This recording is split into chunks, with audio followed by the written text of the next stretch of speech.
그래요. 잘 지내셨죠? 네. 잘 다녀오셨고요. 잘 다녀오셨죠? 네, 그래요. 우리 기도하고 시작하시겠습니다. 고마우신 아버지 하나님, 오늘도 저희들에게 허락하신 귀한 이 만남을 감사합니다. 주님의 인도 속에서 함께한 이 자리, 이 시간, 이곳에서 주의 성령님의 은혜 가운데, 또 역사 가운데 우리가 주의 진리 안으로 이끌림을 받기를 원합니다. 종을 주님의 도구로 사용하셔서 진리의 선포자가 되게 하시고 각 사람 속에 또한 주님의 음성이 들려져 주의 말씀으로 또 믿음이 든든히 뿌리내리는 귀한 계기가 되게 하여 주옵소서. 예수님의 이름으로 기도합니다. 네. 그래요.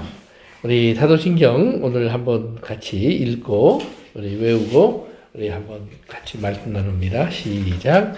전능하사 천지를 만드신 하나님 아버지를 내가 믿사오며 그 외아들 우리 주 예수 그리스도를 믿사오니 이는 성령으로 잉태하사 동정녀 마리아에게 나시고 본디오 빌라도에게 고난을 받으사 십자가에 못 박혀 죽으시고 장사한 지 사흘 만에 죽은 자 가운데서 다시 살아나시며 하늘에 오르사 전능하신 하나님 우편에 앉아 계시다가 저리로서 산자와 죽은 자를 심판하러 오시리라. 성령을 믿사오며 거룩한 공예와 성도가 서로 교통하는 것과 죄를 사하여 주시는 것과 몸이 다시 사는 것과 영원히 사는 것을 믿사옵나이다. 아멘.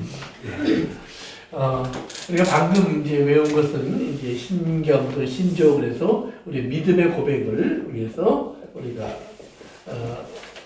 사용하는 하나의 공동 선언문과 같은 겁니다. 그래서 모든 성도들은 같은 믿음을 갖고 있다고 하는 것을 우리가 이 내용 속에서 확인하는데요.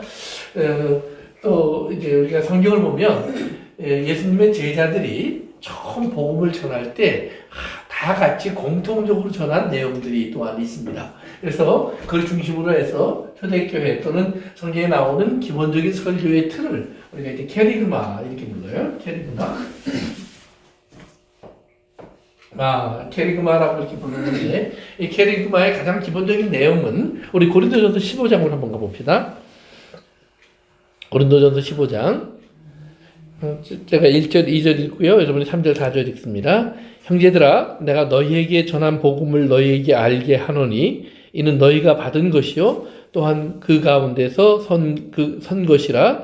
너희가 만일 내가 전한 그 말을 굳게 지키고 헛되이 믿지 않아야 하였으면 그로 말미암아 구원을 받으리라. 3절 4절입니다. 시작. 내가 받은 것을 먼저 너희에게 전하니 이는 성경대로 그리스도께서 우리 죄를 위하여 죽으시고 장사하신 바 되셨다가 성경대로 사흘 만에 다시 살아나사. 아멘. 그래.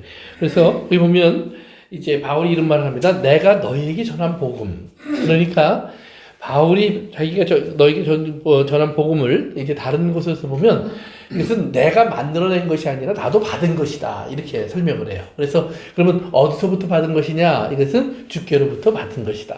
그런데 이 내용은, 이 복음은 내용은 자기가 전하는 내용이 독특한 것이 아니라 다른 사도들이 전하는 내용도 다 똑같아. 그래서 그것을 기본적으로 복음이라고 부른다라고 이제 바울은 말을 합니다. 그러면서 너희가 그 말을 헛되이 받지 않았으면, 잘못 받지 않았으면 그 말을 위에 그대로 서 있고, 그 다음에 흔들리지 않는 구원의 믿음을 너희가 거기서부터 얻게 된다라고 가르쳐 줍니다. 그러면 이제 3절 4절에 보니까 그 내용이 나와 있는데 첫 번째가 뭐냐 하면 내가 받은 것을 먼저 너희에게 전하였노니 그랬어요. 그러면서 성경대로, 기준은 성경입니다. 성경대로.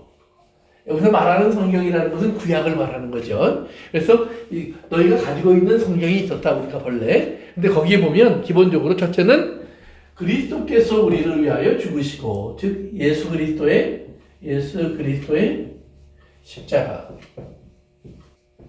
그 다음에 두 번째는 4절에 보니까 장사 지낸 바 되었다가 이제 무덤에 묻히심.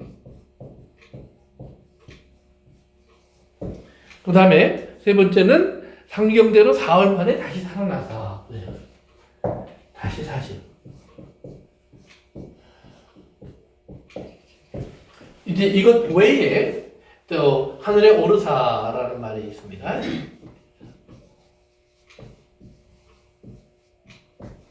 그다음에 다시 오심. 그래서 이 5가지의 내용이 기본적으로 모든 제자들이 또는 초대교회가 선포하는 하나님의 말씀 속에 가장 기본적인 내용입니다. 그래서 이 5가지의 내용이 들어가 있는 것을 가지고 캐리그마. 그러니까 하나님의 말씀을 선포하는데 이걸 벗어나면 안 된다. 이 말이에요. 그래서 복음은 여기에 뿌리가 세워져 있어야 되고 그 외에 다른 내용들 우리가 알고 있는 모든 도덕적인 내용이라든가 다른 윤리적인 내용 같은 것은 여기에 근거를 두고 연결되어 해석해야 되고 이해해야 되는 거예요. 만약에 이것 없이 이해하는 세상적인 도덕과 기준만 가지고 산다면 세상적인 도덕과 기준의 중심에는 항상 사람이 있습니다. 그런데 하나님의 이 말씀의 중심에는 사람 이전에 하나님 먼저 계십니다. 이 큰 차이가 있어요. 그래서 우리가 똑같은 선한 일을 얘기할 때도 교회에서 하는 선한 일과 세상이 말하는 선한 일의 차이가 있어요. 예를 들면 이런 거예요. 교회가 선한 일을 해야 돼요. 그래서 이제 연말이 되면 우리가 이제 생각하는 것 중에 하나가 어떻게 이웃을 좀 도울까. 그래서 주변에 있는 가난한 사람, 불쌍한 사람, 없는 사람을 돕는 일을 위해서 이제 교회가 헌신하기도 하고 이제 일을 하기도 해요. 그런데 성경은 과연 우리에게 그렇게 하라고 가르치는가라는 말이에요. 믿음 안에 있는 자를 먼저 돌보고. 아멘. 성경이 분명히 그렇게 돼 있죠. 믿음 안에 있는 자들. 즉 하나님의 말씀의 강조점은 먼저 믿음 안에 있는 세계예요. 구약의 율법을 보시면 그 율법이 이스라엘 사람들에게 해당되는 거예요. 그렇죠? 그러니까 이스라엘 사람들에게 해당되는데 율법의 핵심 내용은 서로 돌보는 겁니다. 서로 지켜주는 겁니다. 그래서 서로가 모두가 주 안에서 하나님의 은혜를 같이 풍성히 나누는 겁니다. 그런데 예외적으로 이스라엘 사람이 아닌 사람들도 혜택을 받아요. 그 혜택을 받은 사람은 누구냐 하면 이스라엘의 영역 안으로 들어온 사람, 나그네가 된 사람, 외국인이지만 그들이 외국에 사는 것이 아니라 이스라엘 속에 살면서 이스라엘의 명절이나 이스라엘의 추수에 함께하는 사람들, 그들에게 하나님은 함께 기뻐하고 함께 즐거워하라고 그렇게 허락하셨어요. 그러니까 우리가 선을 베푸는 대상의 가장 기본적인 것은 교회 안에 있는 사람들이에요. 함께 믿는 사람들이에요. 외부의 사람들에게 그러면 안 해야 된다? 아니, 그거 아니에요. 우리가 세상 사람도 하는 것처럼 얼마든지 하셔야 되고 할 수 있어야 돼요. 그러나 우선순위는 거기가 아니다 이런 말이에요. 우리가 우선순위는 반드시 주 안에서 가야 있어야 되고, 그래서 주 안에서 하는 그 모든 일의 근거 속에 항상 이것이 있기 때문이다라는 말이에요. 그래서 여러분들이 그래서 이걸 가지고 잘 생각해 보시면 우리가 이런 기준을 가지고 우리의 신앙이 서 있는가를 보셔야 돼요.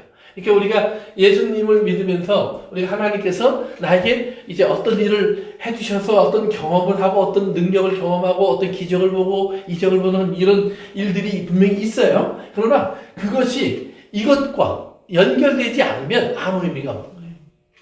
그래서 우리가 그래서 예수님이 우리가 요즘 그 요한복음 공부하지만 표적이라는 말을 쓰시는 이유가 뭐냐면 세상은 단순히 기적이야, 놀라운 일이야 라고 얘기하는데 성경은 아니야, 어디로 가라고 알려주는 이야기야 라고 항상 이야기한다는 사실을 우리 생각해 보시면 됩니다. 그래서 이제 사도신경에 나오는 그 내용이 오늘 보면 예수님의 캐리그마와 그대로 또 일치하고 있는 것을 우리가 알 수 있는데요. 그래서 우리가 오늘 부활에 대해서 좀 공부를 하려고 합니다. 부활. 이미 우리가 좀 살펴봤지만 오늘 좀 더 자세하게 보고 다음 주부터는 이제 우리 승천, 그 다음에 예수님의 재림의 내용으로 들어가려고 하는데요. 부활의 내용이 가장 성경에 집중적으로 자세하게 나온 곳은 고린도전서 15장이에요.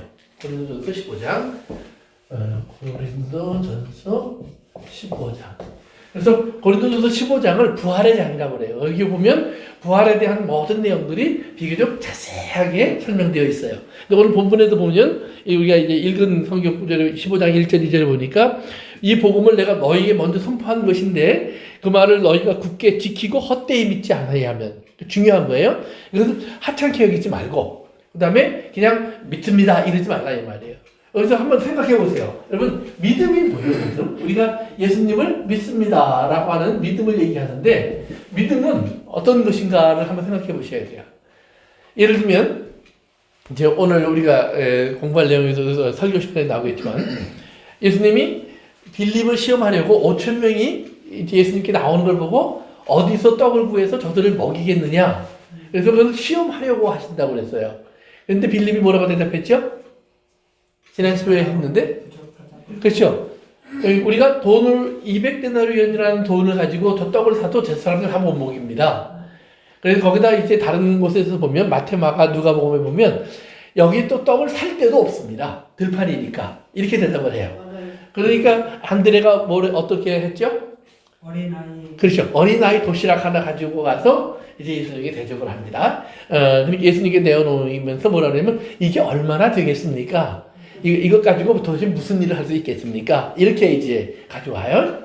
그러니까 예수님이 성경에 보면 뭐라 그러냐면 요한복음 6장에서는 어떻게 할 줄을 이미 아셨다 그래요. 그렇죠. 예수님은. 주님은 아시는 예, 예수님은 뭘 할 줄 알고 계셨어요. 그런데 제자들에게 왜 그러면 그냥 하시면 되지? 왜 그걸 그렇게 물어보시고 그들이 그렇게 대답하도록 허락하셨을까 생각해 보셔야 돼요. 그러면 믿음이라는 게 뭐냐 하면 믿음이라는 거는 주님이 나를 고쳐주실 수도 믿습니다. 이게 믿음일까요? 아닐까요? 그것도 믿음이죠. 믿음일 수 있어요. 맞아요. 또 믿음으로 구하라고 네, 그랬죠. 네. 또 주님이 나에게 분명히 이 사업에 성공시켜 줄 줄로 믿습니다. 근데 그 험은 100% 믿을까요? 아닐 것 같아. 항상 마음에 믿습니다 하지만은 그렇게 해줬으면 좋겠다 희망사항일 것 같아. 희망사항이지 진짜 믿음은 아닐 수 있다. 맞아요. 그것도 또 맞는 말이에요. 근데 또 어떤 사람은 진짜 고쳐줄 줄로 믿고 기도하는 사람도 있어요. 네. 완전하면 그걸 받더라고요. 예, 그러면 그것이 과연 믿음일까? 그것이 과연 믿음일까? 주님이 하실 거를 확신이 와야 돼요. 주님이 하신 거 확실히. 네. 그러면 주님이 우리가 기도한 것을 다 들어주셨어요. 다 듣고 계시죠. 아니, 다 응답받았냐? 다 응답은 글쎄 다 나가지 못했어요. 여기서 이제 중요한 거는 믿음이 뭔가를 그렇게 잘 알아야 돼요. 믿음. 그러니까 주님이 그거 하실 줄로 믿습니다. 이렇게 해주실 줄로 믿습니다. 그것이 믿음의 기본이 아니에요. 믿음의 기본은 예수님과 나와의 관계가 무엇인 줄 고백하는 것이 믿음의 기본이에요. 그것이 믿음의 기본이에요. 그러니까 예수님이 이 병을 고쳐주실 줄로 믿습니다라는 것은 내세가 원하는 거예요. 그렇죠? 내 생각이에요. 그러면 그거를 예수님에게 하라고 할 때, 예수님 해주셔야 됩니다. 하라고 할 때, 그때의 주체는 누구냐면 나예요. 예수님이 아니에요. 그러니까 아이가 시장에 엄마를 따라갔어요. 갔는데 보니까 떡볶이가 있어. 그러니까 엄마 떡볶이 사줘. 근데 엄마가 아이를 데리고 시장 간 것은 떡볶이 사주러 데려간 게 아니에요. 아무래도 너 이제 학교도 들어가고 그러니까 신발 한 켤레 새로 사야겠다. 그리고 데리고 갔는데 아이는 신발에 관심이 없어요. 떡볶이를 사줘 그래요. 자, 그러면서 아이가 엄마한테 끈겁히기 시작해요. 그러면 엄마가 떡볶이를 사줄 수도 있고 안 사줄 수도 있어요. 어떤 사람은 그냥 삿땡갑히니까 그래 할 수 없다. 떡볶이 하나 먹고 가자. 이럴 수도 있고 어떨 때는 때리면서 다시는 내가 너를 데리고 시장 오너라. 예? 그리고 이제 안 들어가겠다고 그렇게 얘기하기도 하고 이제 여러 가지 반응이 나올 수 있어요. 그러나 중요한 건 뭐냐면 아이가 왜 그 엄마에게 땡깡을 피워요? 엄마니까. 이게 중요한 거예요. 지나가는 아줌마 붙잡고 아줌마 떡볶이 사줘요. 이러지 않는다 이 말이에요. 자기 아무리 먹고 싶어도 절대로 그러지 않아요. 더구나 떡볶이 주인 앞에 가서 떡볶이 좀 주세요. 물론 우리가 구할 수 있어요. 그러나 엄마에게 구하도 구하지 못해요. 그러나 엄마이기 때문에 구해요. 그러니까 믿음은 저번에 내 엄마라는 게 믿음이지 이것을 나에게 사줄 거라고 믿습니다는 믿음이 아니에요. 그건 내가 원하는 거예요.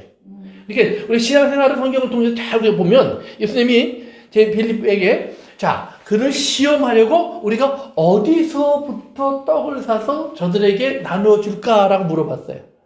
그때 빌립은 200데나리온 돈이 필요한 돈을 빨리 계산하는 거예요. 이게 하려면 우리가 방법은 돈이니까. 그런데 주님이 원하는 대답은 뭐였을까요? 아버지께서 이루시기를 원합니다. 아버지께서 이루시길 원합니다. 예, 그럴 수 있죠. 이게 기본적인 관계가 뭐냐면 예를 들면 이런 거예요. 베드로가 예수님이 부활하신 다음에 갈릴리에서 만나서 예수님이 베드로에게 질문을 던져요. 네가 나를 사랑하느냐? 그때 사랑합니다.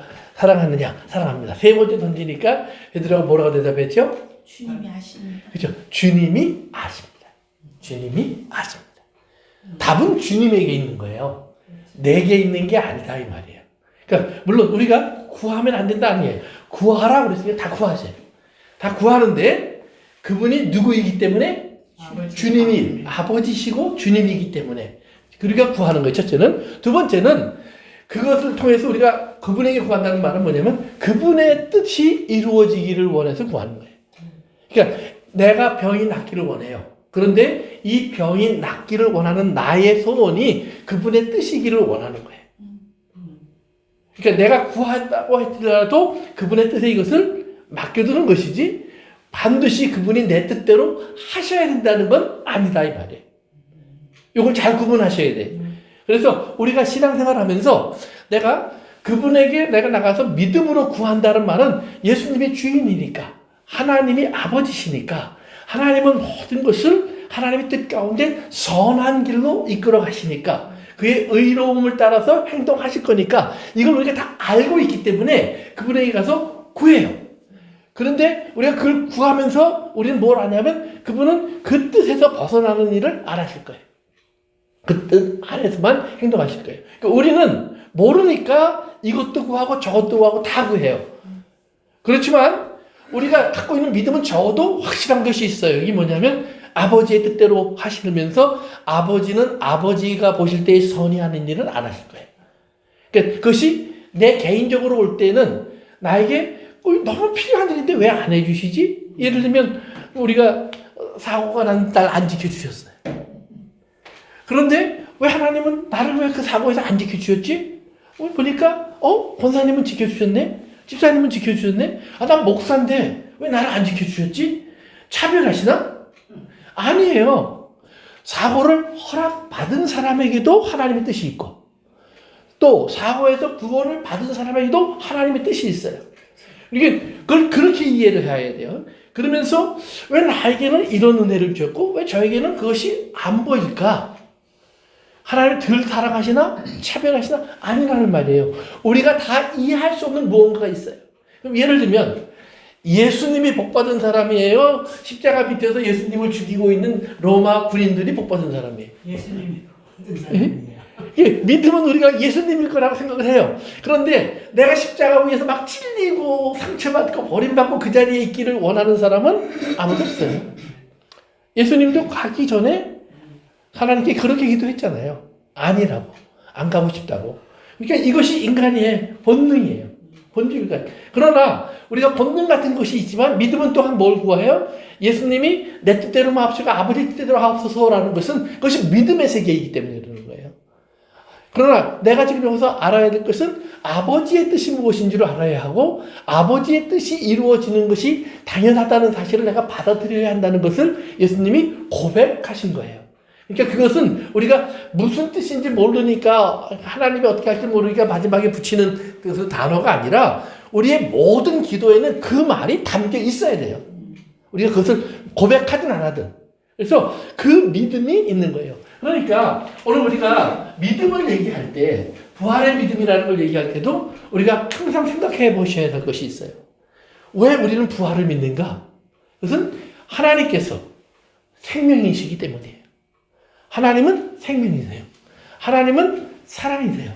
하나님은 우리에게 좋은 것을 주기를 원하세요. 그래서 우리에게 주셔야 될 하나님의 가장 귀한 본질적인 것이 뭐냐? 그것은 사실은 돈도 아니고 건강도 아니고 또 신분도 아니고 출세도 아니고 뭐 우리 가정이 행복한 것도 아니고 가장 기본적인 것은 영생이에요. 생명. 이 생명을 우리에게 주시면서 그 생명에 필요한 것은 하나님이 다 주시는 거예요. 얼마든지 주시는 거예요.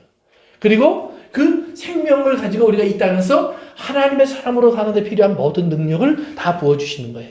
그러면 우리가 생명을 얻기 위해서 반드시 지나가야 하는 것이 부활의 경험이에요. 그 부활의 경험을 우리가 예식으로 표현한 것은 세례식이라고 그래요. 그 세례는 우리가 그리스도와 함께 죽고 그리스도와 함께 다시 살아나는 것이다. 그리스도와 연합된 것이다 라는 개념을 써요.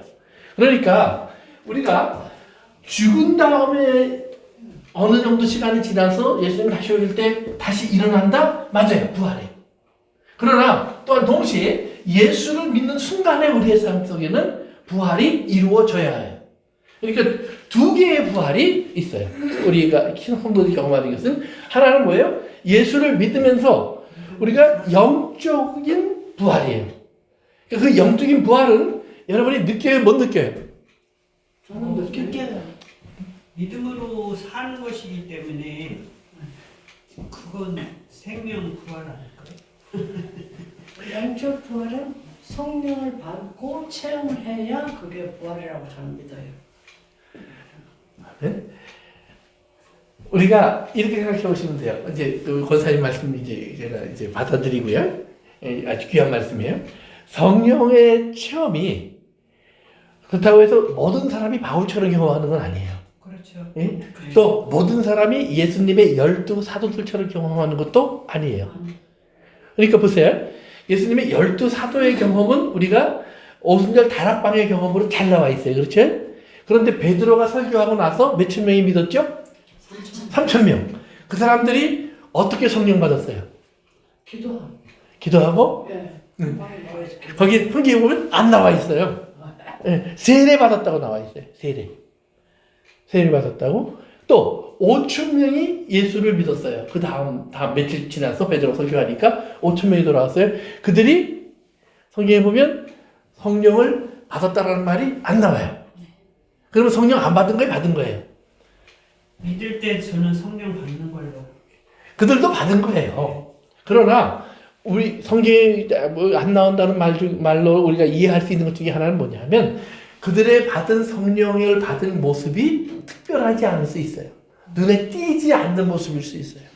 그러니까 우리가 생각하는 어떤 외적인 변화나 누구나 알 수 있는 어떤 특별한 느낌이 없는 성령의 임재를 경험할 수도 있다라는 말이에요. 그러니까 모든 사람이 다 특별한 경험을 하는 건 아니다. 그런데 하나님 특별한 경험을 주셨으면 특별한 경험을 한 사람들에 대한 이야기는 성경에 보면 특별한 이유가 있어요. 대부분들이. 그렇죠? 보세요. 예루살렘에 처음 성령이 임했을 때 성령이 임한 것을 누가 봐요? 주변의 사람들이 봐요. 그다음에 두 번째로 본인들이 알아요. 이게 좀 이상한 것이 일어났어요. 근데 이게 뭐야? 근데 베드로와 세사 사도들은 이게 성령이구나 알았어요. 그렇기 때문에 자신 있게 이게 뭐야? 라고 말하는 사람에게 그게 성령님이 오신 거야 라고 얘기해줘요. 사마리아에서도 또 놀라운 일이 벌어져요. 보세요. 특별한 일은 성령 받기 전에 일어났어요. 빌립이 복음을 전하니까 사람들이 막 회개하면서 귀신도 쫓겨나가고 병도 낫고 막 이런 일이 벌어졌어요. 그런데 그걸 성령 받았다라고 얘기를 안 해요. 오히려 성령이 임하신 적이 없다. 이렇게 얘기를 해요. 믿었는데 기적도 일어났는데 그리고 나서 베드로가 요한이랑 같이 와서 안수하니까 그때 성령이 임했다라고 나와 있어요.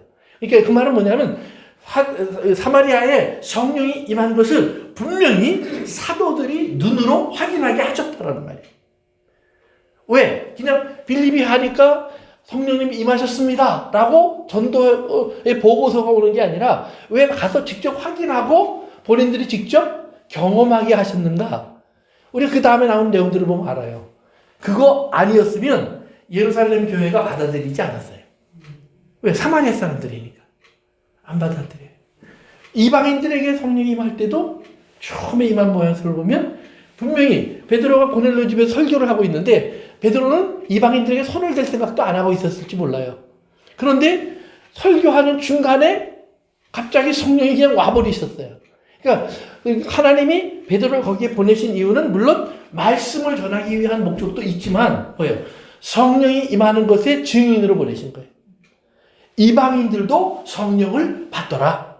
그러니까 하나님은 이방인이나 사마리아인이나 이스라엘 사람이나 구분하지 아니하시고 누구든지 믿는 자에게 성령을 선물로 주셨다.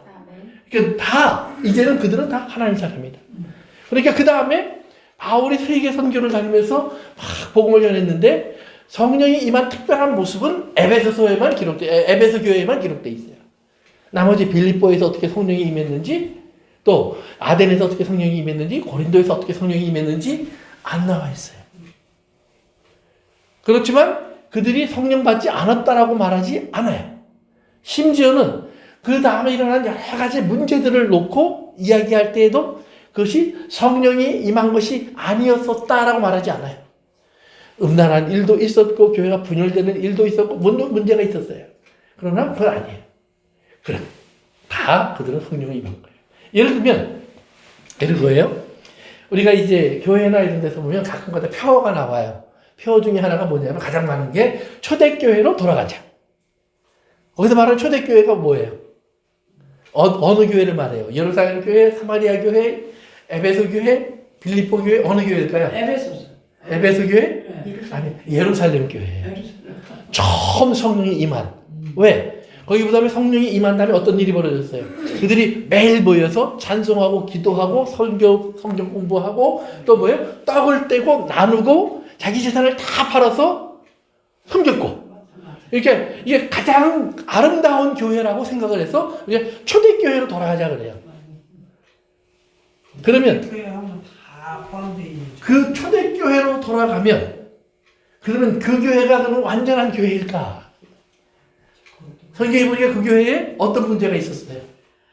교회가 나누는 일. 그렇죠. 그 떡 나눠주는 거 가지고 히브리파 헬라파가 나눴어요. 얼마나 치사해요. 재산을 다 바쳐서 갖다 드릴 정도로 열심히 있는 사람들인데 막상 그것을 나눌 때는 헬라파, 히브리파 가져와서 누구 더 많이 주는가? 이렇게 갈등이 심각했다는 말이에요. 그러니까 어떻게 하면 사도들이 아이고 그건 우리가 못하겠어. 그래서 이제 집사님들 세워서 이제 그 일을 대신하게 해요. 그러니까 다른 말로 말하면 그 안에 파벌이 있었다는 거예요. 두 번째, 이방인들이나 사마리아 교회 얘기를 들었을 때 예루살렘 교회가 어떤 태도를 가졌어요? 베드로, 너 왜 사마리아 사람들한테 갔어? 예를 들면 너 왜 이방인들한테 갔어? 너 율법에 못 가게 돼 있는 거 몰라? 율법을 버렸어요? 안 버렸어요? 안 버렸어요. 그리고 율법적으로 이방인과 자기들을 구분했어요. 그래서 자기들의 복음이라고 생각했어요. 이방인들의 복음이라고 생각 안 했어요. 그거를 베드로가 와서 간증했고 나중에 바울이 와서 간증했고 그리고 회의를 해서 결정을 했어요. 그러면 회의를 해서 결정했으면 따라야죠. 근데 따랐어요? 안 따랐어요? 안 따랐어요. 나중에 교회들에게 예루살렘에서 보낸 사람들이 와서 율법 지켜야 된다. 할례 받아야 된다. 막 이래갖고 교회들이 시끌시끌해지고 문제가 생겼어요. 그게 우리가 말하는 초대교회의 모습 중에 하나예요. 그러니까 바꿔 말하면 하나님은 우리가 초대교회로 가길 원하지 않아요. 초대교회도 샘플이 아니에요. 하나님이 원하시는 것은 성령을 받은 하나님의 사람들이 진짜 다 하나님의 성령에 순종하길 원해요. 근데 초대 예루살렘 교회는 예를 들면 모이는 일, 말씀을 배우는 일, 찬송하는 일, 제사를 바치는 일은 잘했어. 그런데 그 내부에 들어가서 나눠주는 일, 또 외부 사람을 받아들이는 일, 이런 것은 아주 배타적이었어요. 그 말은 뭐냐면 그들이 살아온 습관대로 했다는 말이에요. 예수 믿기 전에. 유대인으로 살아오던 삶의 모습을 그대로 한쪽에 가지고 있었다는 말이에요. 그걸 선뜻 열지 못한 거예요. 그런데 우리가 다른 교회에 가보면 가장 대표적인 것 중에 하나가 뭐냐면 안디옥 교회. 안디옥 교회로 가보면 그런 차별이 또 없어. 예루살렘 사람도 이스라엘 사람도 이방인도 인종을 떠나서 다 받아들이는 교회의 모습을 갖고 있기도 해요. 그러니까 이것은 우리에게 뭘 보여주냐면 어느 한 교회가 완전한 교회는 아무 데도 없었다는 말이에요. 다 나름대로 장점이 있고 단점이 있었어요. 근데 우리가 알 것은 뭐예요? 잘못된 것을 어떻게 해결해 왔는가를 봐야 돼요. 하나님이 예루살렘 교회가 잘못했으니까 아이 그 교회 버려. 이거 아니에요. 계속해서 그들이 고쳐야 할 것을 드러내 주셔요. 그리고 그것을 받아들이게 해요. 받아들이게 하지만 또 한편으로는 여전히 못 받아들이는 습성을 또 보여주기도 하세요. 그러면 그 속에서 교회가 그걸 어떻게 다루어 나가야 하는지를 보여줘요. 그 중에 하나가 뭐냐 하면 바울이 쓴 편지에 보니까 아무리 유대인들이 와서 그렇게 말을 해도 너희가 믿음에 흔들리면 너희 잘못이야. 뿌리에 깊게 내리고 너희가 이 믿음을 가지고 있어야지. 그리고 그들이 전해주는 복음에 귀를 기울이지 않아야지. 너희가 굳건히 서 있어야지. 그래서 그들에게 우리가 바른 믿음을 가질 것을 바울이 가르쳐주고 있어요. 그러니까 하나님은 예루살렘 교회를 샘플로 주신 적도 없고 안디옥 교회를 샘플로 주신 적도 없고 빌립보 교회를 샘플로 주신 적도 없어요. 그때 하나님의 은혜 가운데에서 각각의 역할을 하고 있었을 뿐이에요. 그 역할을 할 때의 모습을 보면 뭐예요? 믿음의 기본이 나와요. 누가 나의 주인이신가? 누가 나의 아버지이신가? 이 아버지와 나와의 관계 속에서 그들이 뭐예요? 이제 자기의 믿음에 맞는 행동을 해요. 그 행동의 가장 기본적인 기본이 뭐냐면 하나님과의 관계가 결정이 되면 우리가 무슨 말을 하냐면 아버지 내가 여기 있습니다 말씀하옵소서예요. 왜? 아버지가 아시니까. 아버지가 아시니까 아버지가 말씀하옵소서. 내가 듣겠나이다. 그래서 이 부활의 신앙이라고 하는 것은 어떻게 보면 우리가 쉽게 우리에게 인격적으로 우리의 생각 속으로 빠져들어오지 않아요. 그러나 우리가 우리의 생각 속으로 들어와지지 않는 부활이라는 사실을 그러면 우리가 안 믿을 거냐 이 말이에요. 부활을 믿지 못하면 영생도 없다고 생각하시는 그렇죠? 예. 부활을 믿지 못하면 바울은 오늘 고린도서 15장을 여러분 한번 읽어보세요. 우리의 믿음도 헛것이요. 내가 지금 말하는 거 다 헛된 거야. 헛될 뿐만 아니라 그거 믿는다고 예수 믿는다고 애쓰는 모든 사람들은 가장 불쌍한 사람이야. 가장 불쌍한 사람이야. 이렇게 얘기를 해요. 왜? 예수님 믿기 때문에 우리가 이 땅에서 포기하고 버려야 할 것이 반드시 있다는 얘기예요.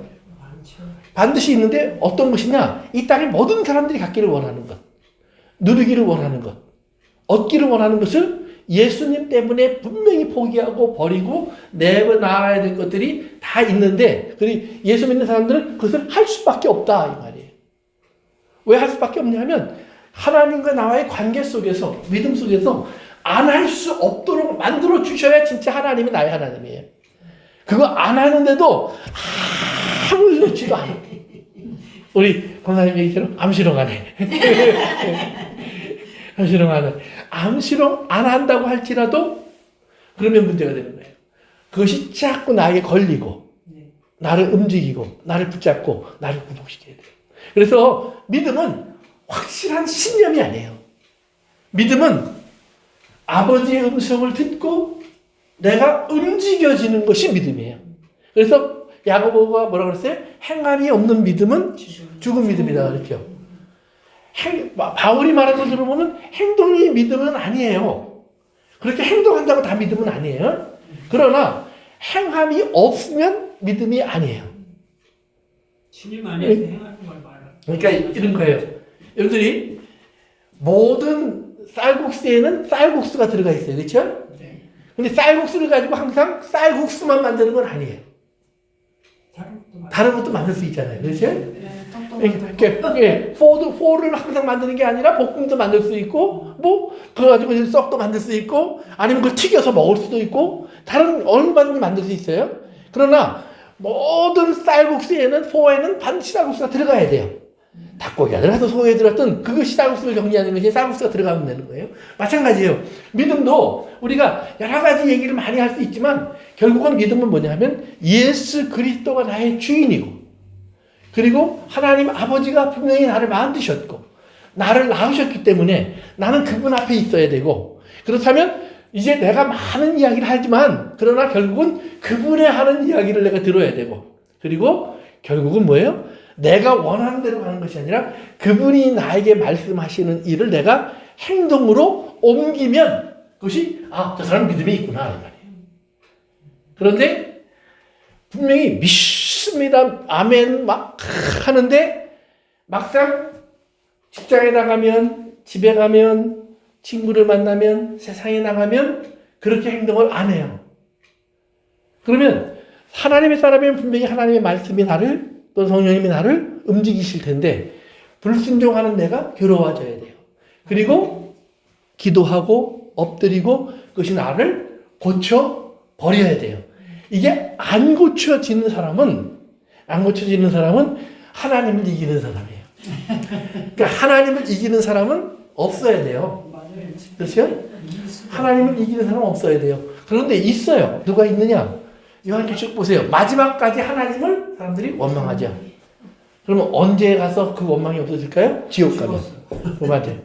지옥에 던져지면 더 이상 하나님을 향해 그 말 못해요. 그러나 이 땅에서 인간이 육체를 가지고 있는 동안에는 인간은 끝까지 하나님을 대적해요. 얼마나 지독한 건지 몰라요. 그래서 여러분의 삶 속에서 우리가 부활을 다시 한번 생각하는데요. 몇 가지만 보고 오늘 끝냅시다.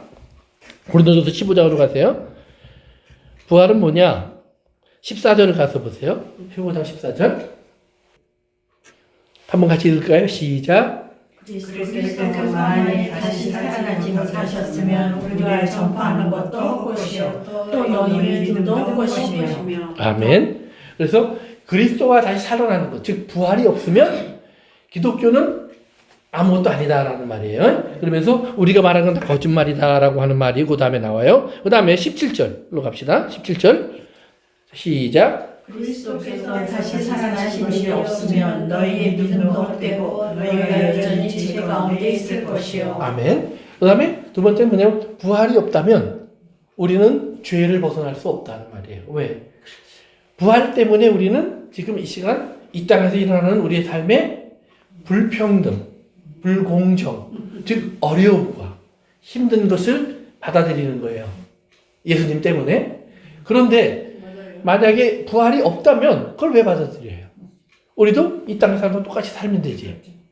그러나 우리가 똑같이 살 수 없는 이유는 이들이 악함에도 불구하고, 즉 예수님을 십자가에 못 박으려고 함에도 불구하고 예수님이 십자가로 가셔야 되는 것처럼 우리가 이 땅에서 하나님의 사람으로 산다고 하는 것이 무엇인가를 우리는 잘 알고 있기 때문에 우리가 부활이 없다면 우리는 그렇게 못 살아요. 그러나 부활이 있다면 그렇게 살아야만 한다는 사실을 알고 그것을 살아야 하기 때문에 주님 앞에 능력을 구하고 또 그 능력 주시는 주님 안에서 우리는 그 삶을 살아나가는 거예요. 그러니까 성도의 가장 위대한 능력은 뭐냐면 죽음 앞으로 나아가는 삶이에요. 고통 속으로 들어가는 삶이에요. 그것 때문에 피하지 않는 거예요. 그것 때문에 흔들리지 않는 거예요. 그 다음에 18절로 갑니다. 시작. 또한 그리스도 안에서 잠자는 자도 많이 있으리라. 아멘. 그 다음에 왜냐면 그렇기 때문에 예수님의 부활이 없다면 그 부활을 믿고 그렇게 살다가 죽은 사람들. 근데 부활이 없으면 거기서 못 나오는 거예요. 그런데 부활이 있으면 우리가 일어나서 어느 날 하나님 앞에 서게 되고 하나님의 칭찬과 상으로 우리가 새로운 인생을 거기서부터 영원히 시작하게 된다는 말이에요. 근데 부활이 없으면 그것이 없는 거니까 이게 얼마나 무의미하냐라는 말이에요. 19절 같이 읽습니다. 시작. 만일 그리스도 안에서 우리가 바라는 것이 다만 이 세상의 상뿐이면 모든 사람 가운데 우리가 더 불쌍한 자요. 아멘. 그래서 여기서 이제 우리가 중요한 결정을 하나, 중요한 내용을 하나 이해하셔야 돼요. 우리가 바라는 것이 이 세상뿐이면, 이에요. 그렇죠.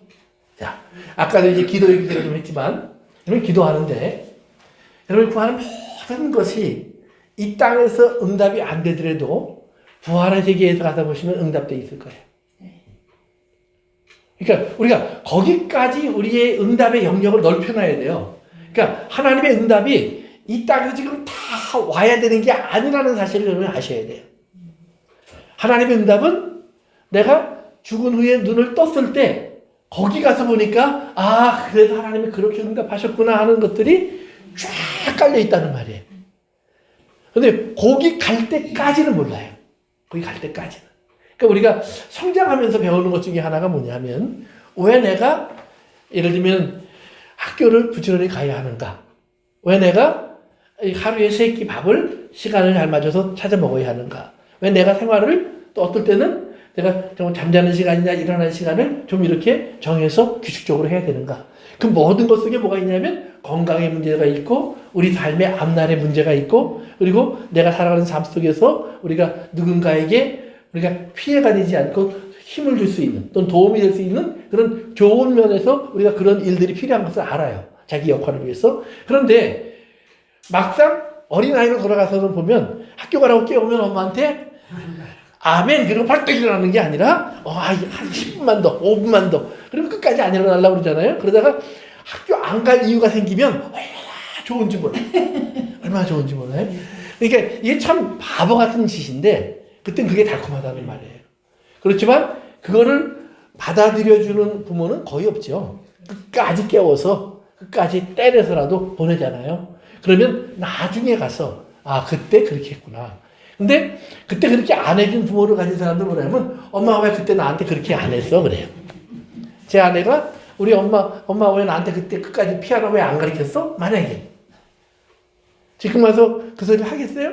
그때 하기 싫어도 그러면서 끝까지 하게 한 어머니 때문에 지금 이렇게 주님 앞에 봉사하고 많은 사람들에게 기쁨을 주잖아요. 그러니까 이런 얘기해. 네? 우리 딸이 그래요. 내 한국말 안 가르쳤어. 그러니까 맞아요. 그러니까 그 부모가 들어야 될 말 중에 하나예요. 아니 했지. 근데 지가 쭉 말하는 거 어떻게 해. 근데 이제 죽기 살기로 안 했다는 얘기죠. 그러니까 부활을 믿고 예수님은 이렇게 부활을 하시기 때문에 죽기 살기로 하시. 죽기 살기로. 그러니까 우리가 부활이 없다면 모든 시간, 그러니까 예수 믿는 것을 일종의 어떤 종교적으로 해석을 해서 우리가 세상에서 사람답게 살게 하고 하는 얘기입니다라고 설명을 하는 이 땅에 많은 종교학자들이 있어요. 심지어는 교회 속에서도 일부는 그런 생각을 가지고 있는 사람들도 있어요. 그러나 신앙의 가장 핵심 속은 부활이에요. 부활이 없으면 이 우리 기독교 신앙 자체는 존립할 수 없다는 것을 성경은 계속 강조하고 있어요. 그래서 우리가 이제 이러면서 다시 한번 생각해야 되는 것이 뭐냐면 그러면 부활이 있다고 해서 우리가 지금 부활의 생명을 갖고 산다면 이 세상을 살고 있는 이 시간이 우리는 반드시 하나님의 나라라는 사실을 깨달아야 돼요. 즉 하나님은 지금 나를 통해서 이 세상을 다스리고 계시는 거예요. 그러니까 이 세상은 죄와 여러 가지 온갖 유혹과 쾌락이 우리를 유혹하고 있는 세상 속에서 하나님은 아니야 내가 살아있는 것을 세상에 보여줘 라고 얘기한다는 말이에요. 내가 이 세상을 다스리고 있음을 보여줘. 그러면 하나님이 세상을 다스리고 있는 모습은 누구냐? 바로 나를, 내 언어를, 내 생각을, 내 행동을 바꾸시고 주장하시고 이끌어 가시면서 명령하시는 하나님의 말씀이 바로 하나님의 모습이에요. 그러니까 예수님이 이런 말씀을 하세요. 나를 본 자는 아버지를 보았다. 그 이유는 다른 게 아니에요. 예수님이 하나님 말씀대로 살고 계시기 때문에.